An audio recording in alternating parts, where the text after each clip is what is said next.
o que eu acho essencial? Primeira coisa, né, numa empresa familiar, é você respeitar a experiência do outro, o know-how que o outro tem ali. Até quando eu entrei, meu pai já tinha 40 anos de empresa, eu estava entrando ali. Então, em primeiro lugar, eu queria trazer novidades, queria mudar, queria acelerar a empresa, mas respeitar toda a história que ele trouxe. Então, essa intermediação entre você entender, respeitar, valorizar o que o outro tem e saber colocar o que você está trazendo de estratégia a mais junto e fazê-lo entender. Então, assim, eu fui percebendo que valorizando o que ele sabia, mas trazendo novidades e indo mesclando isso, ele foi entendendo o quanto era importante. E meu pai, como a maior parte dos gestores, né, é movido a resultados. Então, eu comecei a perceber que ele precisava enxergar os resultados. E sempre, a cada mudança que eu queria trazer, a cada ferramenta que eu queria implementar na empresa, eu trazia o resultado que a anterior tinha trazido ou o que eu estava planejando de resultado para aquela nova ferramenta. A todo momento você estava ali se afirmando. Exatamente. Vendendo o resultado. Exatamente. Tudo que eu trouxe para ele foi uma venda, eu fui fazendo ele acreditar. Tanto que eu tô já no 4º ano de Giants, vai fazer 4 anos, faz 4 anos já de acelerador, e ele super apoia, sem nunca ter feito o acelerador empresarial. Uhum. Ele fez algumas atividades, participou do Day Training, Acelera Time, participou de alguns online e fez o acelerador financeiro. Mas eu ainda quero que ele venha para o acelerador empresarial. Vai vir. Precisa vivenciar. Depois que o seu Ivo veio, o pai do Ibrahim também, o pai do Ibrahim tá com 80 e poucos anos, enfim, veio. Vai virar o dia chegar. Camila, você falou algo que eu ensino muito assim para os sucessores dentro das empresas, né? Você deu o exemplo na prática, que é assim, eu acho que o sucessor ele tem que ir mostrando o resultado para ir conquistando o espaço dele, não é mesmo? Sim. Esse foi muito a minha estratégia com o meu pai, né? Uhum. Eu tive um pouquinho diferente de você e outros sucessores, né, ou filhos de empreendedores, eu tive a honra de começar a empresa junto com meu pai. Mas como ele era o principal acionista, né, e o sonho veio dele, enfim, eu sempre entendi ali que, né, que o presidente, o sonhador era ele e que eu respondia para ele, né? Sim.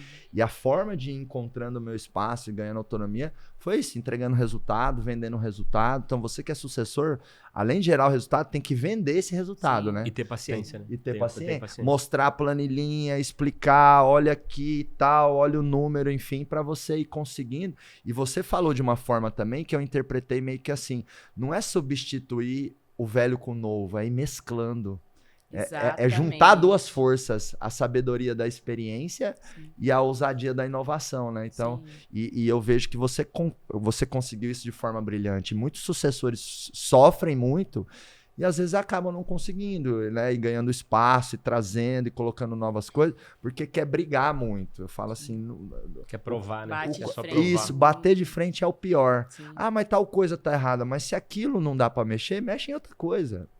Né? Isso eu demorei a aprender também. Antes eu ficava muito, nossa, isso aqui está errado, isso aqui. Aí eu queria ficar confrontando um negócio que eu achava que estava errado, mas na cabeça do outro não estava, e pode ser que eu que estava errado. Sim. Então eu comecei a aprender a escolher as batalhas que eu conseguiria lutar, ao invés de querer ficar lutando as batalhas que não era o momento de lutar, e que às vezes até era eu que estava errado, né? Então muito legal, viu? Brilhante, viu, para depois enxergar o mesmo problema daqui um mês ou 2 ou 3, ver se era o mesmo problema ou se realmente era só uma visão daquele momento. Né? E às vezes também acontece dentro das empresas, assim, né? Às vezes até entre colaboradores ou gestores, tem um gestor de uma área, né? Aí ele fica incomodado com algo que o dono não deixa, ou que o gestor de outra área não quer fazer, e aí ele fica todo incomodado com a caixinha do outro, mas ele não olha que na caixinha dele tem mais um monte de outras oportunidades onde ele pode atuar. Sim. Aí a gente fica sofrendo com aquilo assim, nossa, mas aquilo tinha que mudar, ai, mas aquilo tinha que fazer assim, ai, mas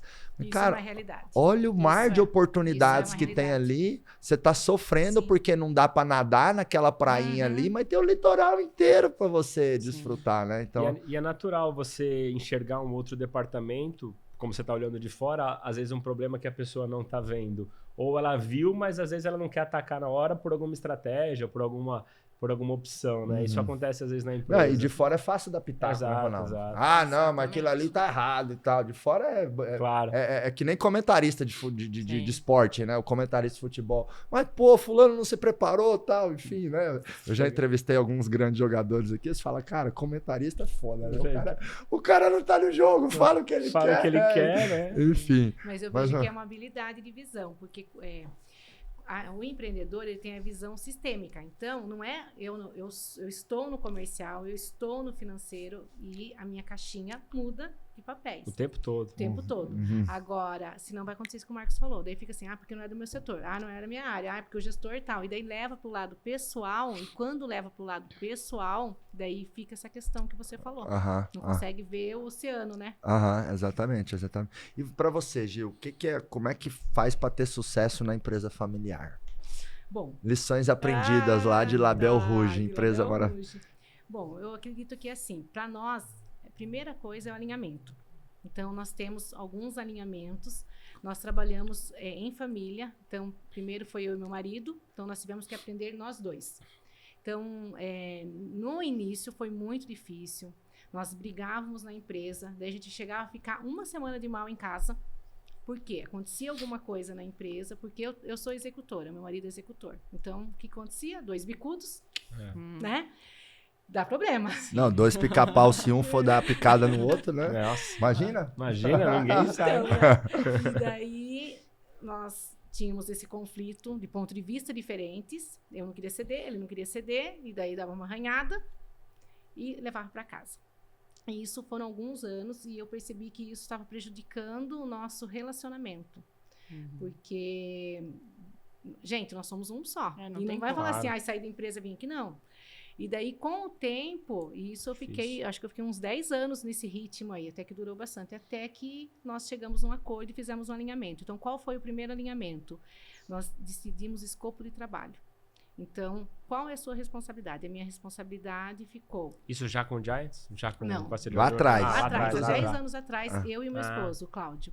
Daí nós decidimos qual era a área que ele ia ficar e quais áreas eu era responsável.